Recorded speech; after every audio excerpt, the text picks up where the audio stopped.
Hello friends, स्वागत है आप लोग का एनसीईआरटी जोन में। ईवीएस इन्वायरमेंटल स्टडी में दो भाग है, एक है पर्यावरणीय अध्ययन और दूसरा है शिक्षण शास्त्र। तो पर्यावरणीय अध्ययन हम लोग नहीं कर रहे, पहले हम लोग शिक्षण शास्त्र कर रहे हैं। शिक्षण शास्त्र में टोटल 5 चैप्टर है। 5 चैप्टर में चैप्टर 1 हम डिस्कस करें। चैप्टर 1 का नाम है पर्यावरण शिक्षण का महत्व एवं उद्देश्य। एक वीडियो ऑलरेडी आ चुका है जिसमें हमने महत्व के बारे में डिस्कस किया। इस वीडियो में हम डिस्कस करें उद्देश्य के बारे में। छोटा छोटा वीडियो आएगा, लेकिन हम लोग कॉन्सेप्ट पे फोकस करें, क्योंकि एक बारी आपका सब्जेक्ट पे ग्रिप बन गया तो आप तो टीचर बन ही जाओगे, उसके बाद अपने बच्चों को भी अच्छे से सिखा पाओगे। मेन आपको मोटिव क्या है, आपका मेन ऑब्जेक्टिव है कि बच्चों में कैसे पर्यावरण के नॉलेज को इनकलकेट किया जाए, क्योंकि बच्चे तो समझते नहीं हैं। जैसे मेरा काम आसान है, क्योंकि आपकी मैच्योरिटी लेवल एक लेवल तक आ चुकी है तो आप मेरा बात समझ जाओगे। लेकिन आपका काम बहुत टफ होने वाला है, क्योंकि आपका काम एग्ज़ाम निकालने के बाद मेन टफ होगा, क्योंकि आपका काम है बच्चों में जो कि छोटे चीज़ों से आपको बच्चों को समझाना है। तो शुरुआती 5 चैप्टर में मैं आपको उसमें हेल्प करूंगा कि बच्चों को कैसे समझाना है, कैसे बच्चों को क्या फ़ायदा हो रहा है, ये सब समझाने का कोशिश करूंगा। तो ये पहला चैप्टर है पर्यावरण शिक्षण का महत्व हमने डिस्कस किया। उद्देश्य क्या है, क्यों आप बच्चों को पढ़ाओगे, क्या ऑब्जेक्टिव है, क्या आप सोच के चलते हो कि बच्चों को क्यों पढ़ाया जाए, ये सब डिस्कस करेंगे इस वीडियो में। तो चलिए शुरू करते हैं। मेरा नाम है धीरज और आप देख रहे हैं एनसीईआरटी जोन। पर्यावरण शिक्षण का उद्देश्य क्या है, पर्यावरण का शिक्षण का उद्देश्य क्या है। देखो, हम जब बात करते हैं शिक्षा में हम सिर्फ ये नहीं बच्चों को बताएंगे कि आपको जॉब कैसे करना है या आपको पैसे कैसे अर्जित करना है, ये सब तो बात होती है, क्योंकि आपको हिस्ट्री सिखाने हैं, बहुत सारे सब्जेक्ट सिखाने हैं बच्चों में। क्योंकि शुरुआत के बच्चों में आप क्या क्या सिखाओगे, हिस्ट्री सिखाते हो, साइंस सिखाते हो, मैथ सिखाते हो, हिंदी सिखाते हो, इंग्लिश, संस्कृत, जो भी हो। लेकिन साथ के साथ पर्यावरण भी आपको सिखाना जरूरी है, क्योंकि आप अगर पर्यावरण को ही नहीं सिखाओ तो हम लोग रहते कहाँ पे हैं, रहते हैं पर्यावरण पे। और आजकल तो हम लोग ऐसे पर्यावरण में रह रहे हैं जो पर्यावरण धीरे धीरे खराब हो रहा है। बहुत सारे कारण हैं। तो बच्चों को आप क्या करो कि अगला जनरेशन हमारा पूरा एकदम सजग हो, पर्यावरण के बारे में समझे, पर्यावरण के प्रॉब्लम को समझे। तो आपको क्या करना है कि शिक्षण में पर्यावरण का इसीलिए इतना ज़्यादा महत्व है, वरना शिक्षा तो बिल्कुल व्यर्थ है। एक बहुत अच्छा स्टेटमेंट बोले हुए हैं पियाजे जी ने। इनका कथन था, बच्चे दुनिया के बारे में अपनी समझ का सृजन करते हैं, या दुनिया में वो कैसे चलते हैं, दुनिया में उनको व्यवहार कैसे करना है, कैसे व्यवहार किसी से करना है, पहले उनकी समझ जो विकसित है। और समझ विकसित करवाने में मदद कौन कर रहा है, आप लोग, आप जैसे होनहार टीचर लोग, क्योंकि आप बच्चों में समझ डालो। अगर पर्यावरण का समझ डालोगे तो बच्चा भी बिहेव वैसे ही करने लगेगा। तो मेन रोल आपका बहुत ज़्यादा इंपॉर्टेंट रोल हो गया। तो इसमें पियाजे के स्टेटमेंट से क्वेश्चन डायरेक्ट आ सकता है कि इनमें से ये स्टेटमेंट किन्होंने बोला था, ये आप याद कर सकते हो। उसका कुछ उद्देश्य हम लोग लगभग 10-12 उद्देश्य डिस्कस करते हैं।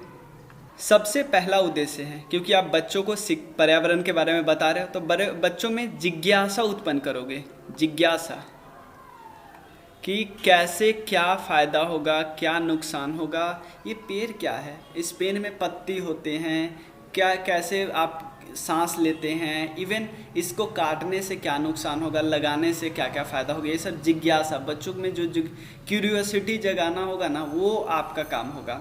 उसके बाद बच्चों में ऐसा ही आप अलग अलग तरीके से कोई ना कोई प्रोग्राम करके बच्चों में रुचि जगाओगे। जैसे मान लो जो प्लेग्राउंड होता है, आपके खेलने का मैदान होता है, इसके अलावा और भी पार्क टाइप के स्कूल में होता है, या कहीं भी थोड़ा भी ज़मीन है, वहाँ भी आप प्रैक्टिकल करके दिखा रहे हो। प्रैक्टिकल करके दिखाओगे तो बच्चों में रुचि जागेगी कि कैसे पौधे विकसित होते हैं, क्या होता है, ये सब रुचि जगाओगे। उसके बाद कल्पना और इवन स्मरण शक्ति, इन सब का विकास करना बच्चों में। सेकेंड उद्देश्य है, और क्योंकि मान लो हमारे आसपास अलग अलग टाइप के पेड़ है, तो बच्चों को ये समझाना कि भाई ये कौन सा पेड़ है, किस टाइप के पेड़ है, क्या फ़ायदे होते हैं। बहुत सारे इवन पौधे ऐसे होते हैं जो ज़्यादा नीचे से पानी एब्जॉर्ब करते हैं, तो वो भी बताना बच्चों के, तो बच्चों को ये भी सब कुछ बताना।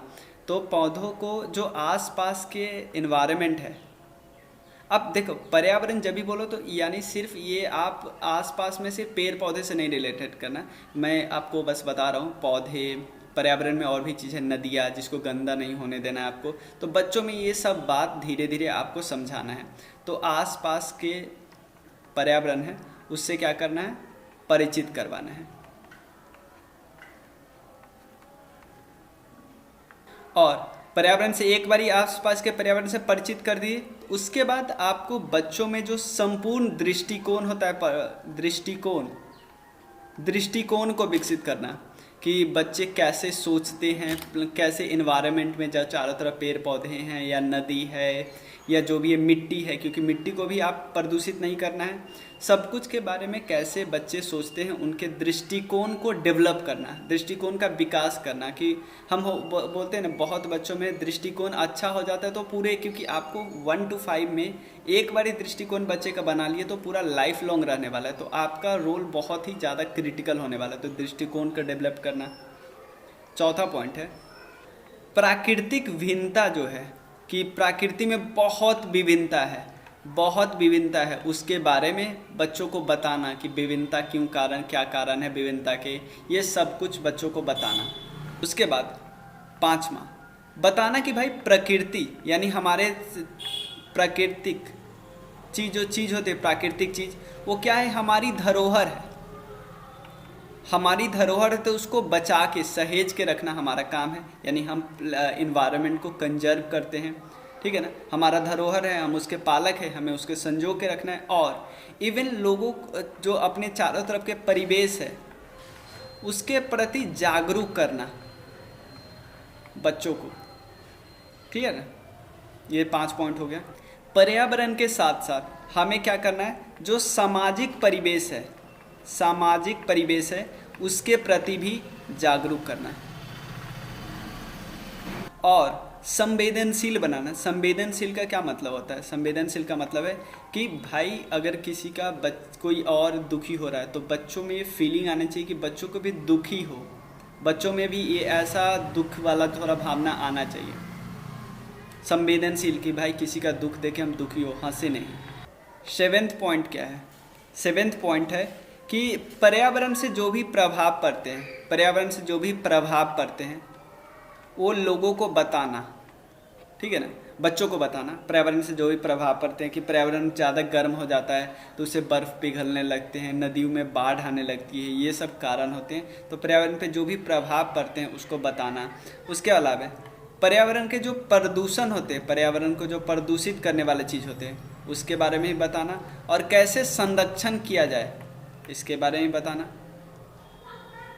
उसके अलावा ये तो हुआ पर्यावरण, साथ में साथ जो सामाजिक समस्या है, जैसे बच्चों को पता चल गया कि लकड़ी को जलाने से बहुत ज़्यादा पॉल्यूशन होता है, बहुत ज़्यादा प्रदूषण होता है, उससे इन्वायरमेंट को नुकसान होता है, पर्यावरण को नुकसान होता है। लेकिन बच्चे तो दिख रहे हैं यार, यहाँ पे तो लोगों के पास गैस ही नहीं है, LPG गैस होना चाहिए ना, वो नहीं है, फिर लोग लकड़ी ही जलाते हैं। तो बच्चे इस बात को डाइजेस्ट नहीं कर पाते कि क्या किया जाए, क्योंकि लकड़ी एक तरफ जला नहीं सकते, दूसरा ऑप्शन नहीं है। तो सामाजिक जो समस्या है ना उससे भी बच्चों को अवगत करना, और बच्चों को ऐसा नहीं करे कि बच्चा है अभी कैसे पता, नहीं, शुरुआती समय से ही बच्चों में सारा गुण अगर भरोगे तो बच्चे एक सफल नागरिक बनेंगे, एसेट बनेंगे देश के लिए। उसके अलावा क्योंकि आप लोग ऐसे लोग हो, आप जो टीचर लोग, मैं आप लोग जब भी बोलते हो तो मैं आप टीचर लोग की बात करता हूँ।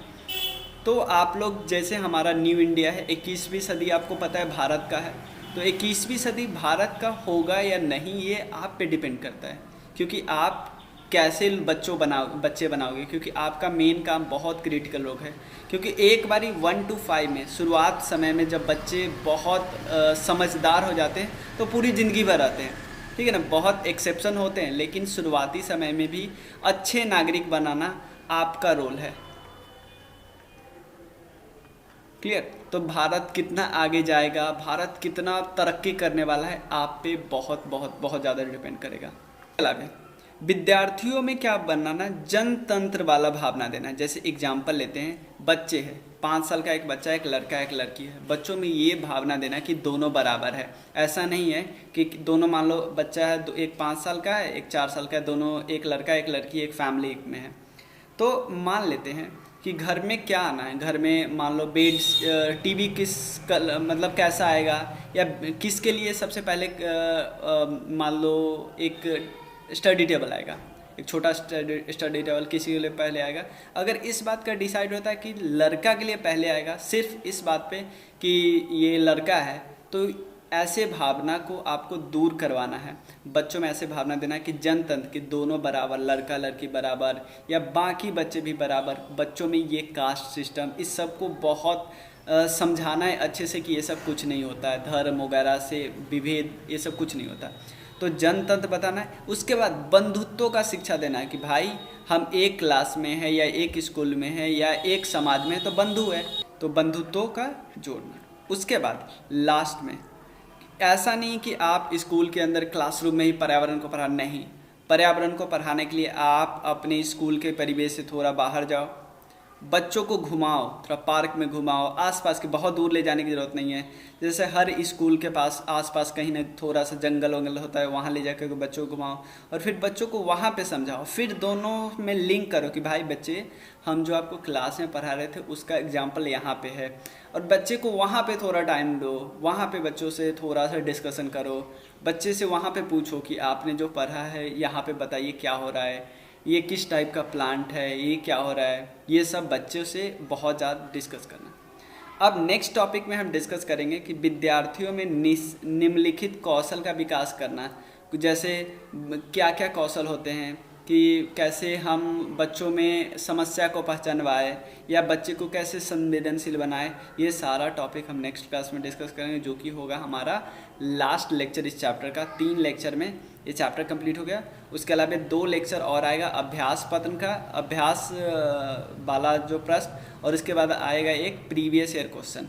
ठीक है, तो आपको अगर इसको कंटिन्यू रखवाना है तो आप इस नंबर पर मैसेज करके हमें सपोर्ट कीजिए, और चैनल को सब्सक्राइब और शेयर ज़रूर करना है।